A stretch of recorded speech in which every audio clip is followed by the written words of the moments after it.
My name's Trent. I'm a chemist. This is my brother Troy. He's a biologist. And we are The Bourbon Brother Whiskey Nerds.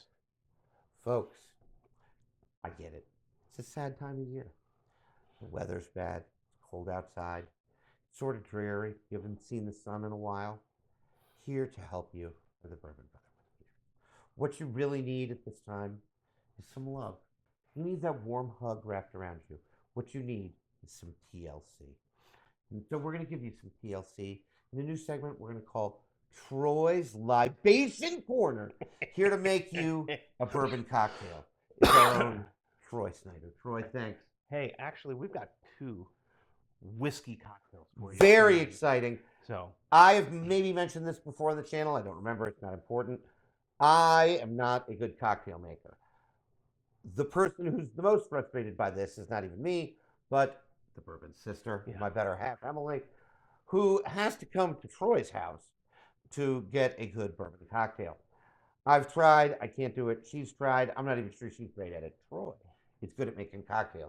Troy, what are we having for cocktails today? First, we got to talk. If we're talking cocktails, we need to talk about ice, baby. Ice, so baby. We're going to stop, collaborate, and listen for a minute here. Can I have my little ice thing? Yes, of course. There is probably no more important ingredient in a cocktail than ice. And all the rage, ladies and gentlemen, right now is big cubes of super clear ice. And this is with good reason. So it's colder. There's more surface area. It melts slower. And you get less dilution in your drink. Oh, there's all sorts of nerddom there. I know. Don't you just love it? You just said the word surface area, I did. I used the word surface area in a video about whiskey. So all of these work basically on the same principle. They insulate the freezing process and slow it down. And basically what that does is it allows the air that's trapped in the water to come out, and you're left with really dense, clear ice. And you'd make it any shape you want. You can. Cube, half moons, there are little whatever you want. These here. are little spheres. I have cubes. It doesn't really matter. They all work on basically the same principle, and it really does make a difference. We can't talk about ice, ladies and gentlemen, without talking about water. So now, Trent and I are of the belief that bottled water is a scam, and most of the time, the water that comes out of your tap is perfectly fine for anything and everything. That depends on where you get your water from. I've heard that actually New York City water is some of the best water Absolutely. on the planet. Well, they say New York City bagels are good because of the water. And one of our favorite stories to tell is when a brewery, Sam Adams, moved from Boston to wherever they moved. Chicago, I think. They couldn't get the beer to taste right, and they couldn't figure out why. And then they said, it's the water. So now they truck water from Boston to Chicago to make the beer. Now that's some whiskey. That's very nerdy. Very nerdy for you. But some brewery nerdiness. At any rate, that's brewery nerddom for you. So if your water is off-putting or off-tasting, or you get it from a well or something like that, you should use good quality water. Maybe bottled water. Do not, however, get distilled water, because that takes everything that's good in water out of it. All the minerals and the trace elements and all that great geeky stuff. All of the stuff that's in water that they take out when they make bottled water is an essential nutrient. Correct. As it turns out. Calcium. This is stuff people take supplements to get more of. Exactly. And you're taking it out of the water. So you need it. So you want to do that. So experiment, have fun, play with the ice molds. They are a blast. We cannot talk about whiskey cocktails without talking about the old-fashioned. It is ubiquitous in the world of whiskey cocktails. Triple word score. Ubiquitous. Did you like that? Mythical. Figured you did, yes. So we really don't know, and the history, much like anything, is hotly debated. But the best and most believable story I found is it has originated somewhere in the early 1800s. And some people say, Trent, that the old-fashioned was originally called the whiskey cocktail, or it isn't so much a recipe as it is a formula of liquor of some form, a bitter component, and sugar. Yep. So you could conceivably make a tequila old-fashioned, right? A gin old-fashioned, as long as you have those three components. A sweet component, a bitter A component, sweet component, and a the bitter liquor. component, and your liquor. It's a booze-forward drink, ladies and gentlemen. That's why we like it. We're going to showcase the alcohol or the spirit in this cocktail. Right. We're going to enhance it. So, in the later part of the 1800s, some bartenders started experimenting with other things, and that's where you kind of get a bastardized version of the old fashioned where they started muddling fruit and cherries with it and all that stuff. And that kind of led to people calling, I'd like a whiskey cocktail, but I want the old fashioned style, which would have been whiskey, sugar, and bitters. And then that led to it. And that led to the old fashioned. Now, James E. Pepper is often credited with the modern recipe for the old fashioned at the Pendulous Club in Louisville. It was a private club. Rumor has it is that he gave this recipe to a bartender at the Waldorf Astoria Hotel in New York. And that's where it was first popularized and launched into the ubiquitous cocktail that it is. Now, however, some people claim that a gentleman by the name of, and I lost it, sorry, of George Kapler mentions this in his book that he wrote in 1895, Modern American Drinks. Now, I kind of was amused when I was researching this trip that a book published in 1895 was called Modern American Drinks. Right. Like, well, we didn't have the car back then. It was modern like, to him. It was right. modern to him. So. Well, and in 1890, it's not like he emailed his buddy these recipes. Well, precisely. Right, yeah, so yeah, that's we wrote it down. So that's the best history, and I think there is some truth to that. But regardless, that's a little bit of background. There is also some evidence that bartenders during Prohibition, when it was technically illegal, were making cocktails with substandard whiskey, and then they had to put stuff in it like the fruit and everything else to make it taste good because the whiskey was so bad. We are extremely blessed and very, very, very fortunate that the whiskey we have right now and the quality is exceptional, and we're going to showcase that and enhance it. My formula is pretty simple. 2 ounces of whiskey. I don't really care what whiskey you use. You got to use the whiskey you like, folks. I prefer 100 proof, but you can use 90 proof. You could use a higher proof if you wanted. You can use rye. You can use bourbon. You could use half rye and half bourbon. The world is your oyster, so they say. The only thing that I would caution you a little bit is I would not go much below the 100 proof point. Yeah. Otherwise, you're going to lose the flavor of your whiskey. And again, a lot of cocktail is about enhancing that flavor, not tamping it down. And so you don't want to go much below 90 proof. I'd stick to 100 proof. Wild Turkey 101. Here we have some Old Grandad. Fantastic. Old Forester 100. Fantastic. Old Grandad 114 sitting behind me. Woo! If you want higher proof, knock yourself out. You could make yourself a rare breed cocktail. Yeah. Those of you into Wild Turkey rare breed, it'd be a hitter. You could do all sorts of fun stuff. So 2 ounces of 100 proof or higher rye or bourbon. And traditionally, this would have been a sugar cube that you soaked in bitters and muddled together. Don't mess with that. Make yourself a rich Demerara sugar syrup, which we have in this bottle there. It's really sticky. It is 2 parts of sugar, whatever part you decide, half a cup, it doesn't matter, to 1 part of water. And you have to put that on the stove and heat it up because we're going to super saturate that solution with sugar. As you may know, sugar dissolves in water very well. The problem is almost all things.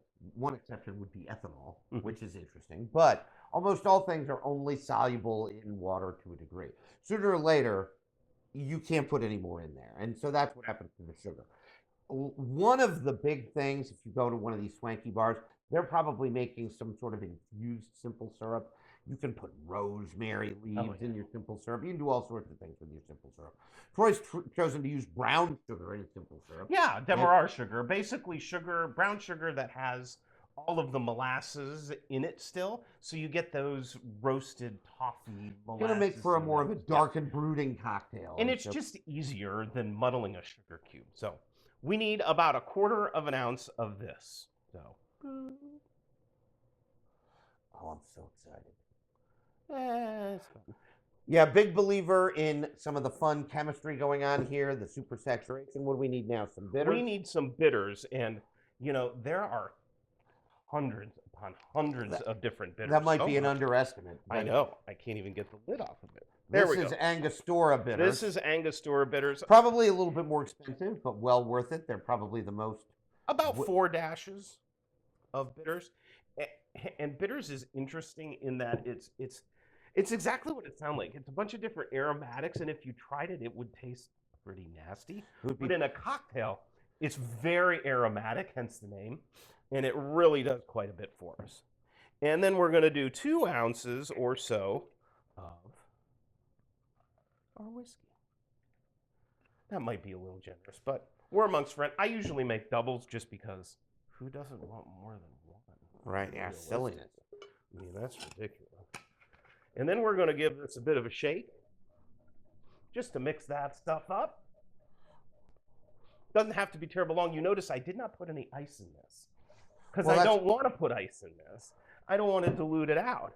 I'm going to pour it over a large cube of ice. Look at that color. Isn't that pretty? With some cherries in there, so there's With some luxardo maraschino cherries, which is a good thing. A little bit of orange peel, express the oil over that. Drop that in, give it a swirl, cool that cocktail down. Oh, baby. There you go, my friend. Hey, cheers.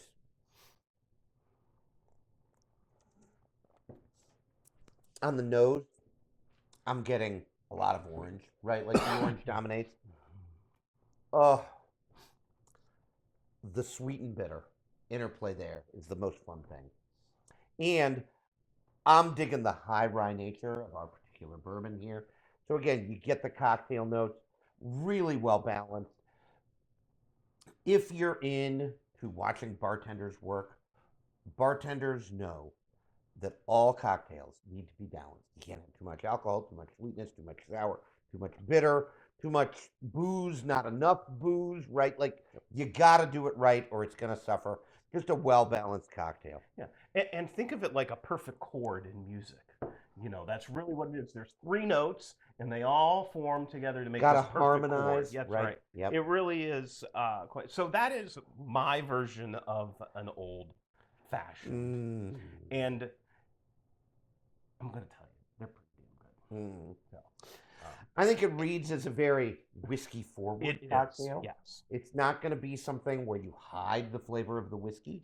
What if you don't really like a whiskey? What if you make a bad purchase because you didn't listen to the Bourbon Brother Whiskey Nerd and buy correctly? Then you want to hide a little bit more of that whiskey cocktail. This wouldn't be the drink for you, right? Like, you're trying to hide the flavor. That's not what this cocktail is going to do.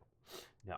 So that is my version of the old-fashioned. Again, the world is your oyster with regards to old-fashioned. Once you get the base formula down and together, you can experiment with different bitters, different ratios, more sweetness, less sweetness, different citruses, all sorts of other things. You can have an awful lot of fun with this. Maple syrup for your sweetener. Oh, dear Lord. Whoa. Really cool. Honey, agave syrup. I mean, again, the sky is the limit. That's what's fun about cocktails. Now, you might have noticed that Trent and I, for the most part, we drink whiskey neat. We drink it without anything in it. Occasionally, we might throw a drop of water in it. But a nice thing to know is to have a good cocktail you can go to. Maybe you go to a restaurant that isn't known for their bourbon selection, and you want something, but what they have there really isn't your jam. Put it in a cocktail. You can still have an enjoyable time and have a nice drink and enjoy yourself. I feel like this would go really well, even with like a burger, right? Like, oh, it would be steak dinner, burger, you name it. You could have a lot of fun. Oh, with so that. good. So good. Certainly my version of the old-fashioned, but put in the comments. Tell us what you like in your old-fashions and go from there. So, yep. We're going to shift gears. We're going to go to perhaps older than the old-fashioned itself is a whiskey sour. Oh, yeah. So, some history says this dates back to the 1860s and is one of the oldest cocktails. This is not going to be quite as alcohol or spirit forward as your old-fashioned. So you could, if you wanted to hide a spirit that you didn't care for. Or perhaps something for the ladies. If they don't want something as alcohol forward, Right. you can make a whiskey sour. Again, if you're into low proof whiskey, you're not going to love the old fashioned as much as you're going to like a spirit much like the whiskey. The or whiskey sour. a drink like the whiskey Now, sour. some people call it a Boston sour. I put a raw egg white in my whiskey sours. Whoa! Yeah. Some people call that traditionally a Boston sour.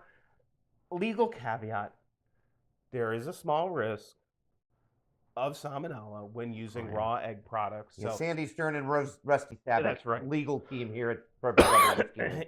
If you're obviously allergic, don't put it in. If the fear of salmonella is off-putting to you, don't put it in. What it does do is it gives it a good mouthfeel. It gives it a good foam on top. It's just really quite nice. It's an interesting idea. I So, never It's even very, thought very of this. good.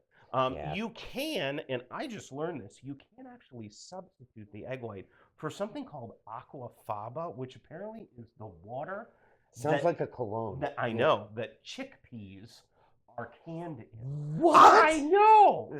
My mind was blown when I found this out, but it does You work. weren't thinking today when you tuned into Bourbon Brother Whiskey Nerds that you were going to hear the term chickpea water. Yep. But that's indeed what it is. But it is chickpea water, and it's like an egg white. It's just protein saturated water. And it's going to give some foaminess. Going to give and that some foaminess, mouthfeel. that custardiness, that mouthfeel to it. So I have an egg white here, a half an ounce. I don't know how you measure an egg white, so I'm going to make a double here because it's just easier and use the whole damn thing. Yeah. So it's about an ounce of egg white.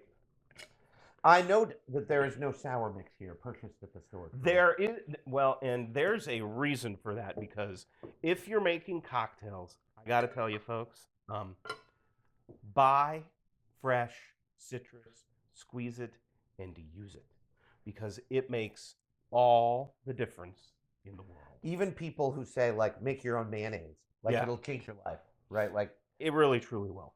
So we've got a whole egg white. We've got about an ounce and a half or so of freshly squeezed lemon juice.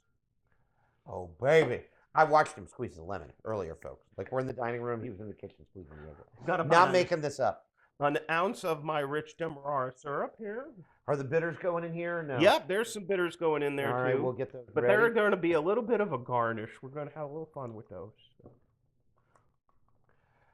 I remember that I do not make cocktails the way Troy does. I've self-admitted to this, but I'm going to I do did this make the easy my own. way. I did make my own simple syrup at home. I just used white sugar.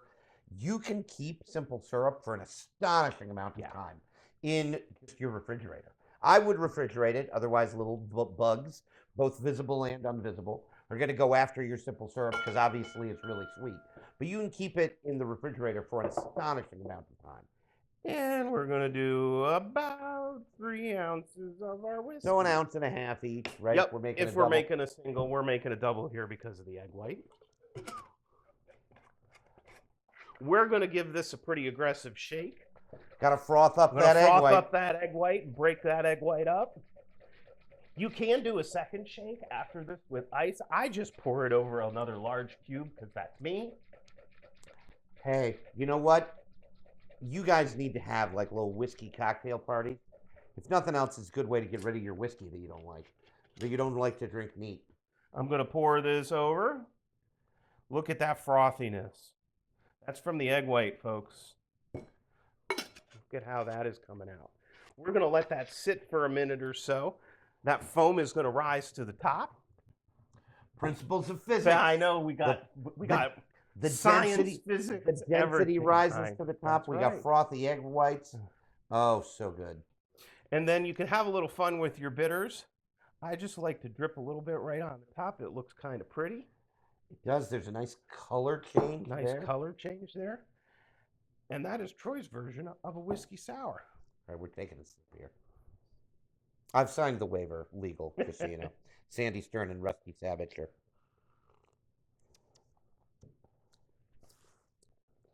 Boy, oh boy. You know what plays a role there is the egg white. Yeah.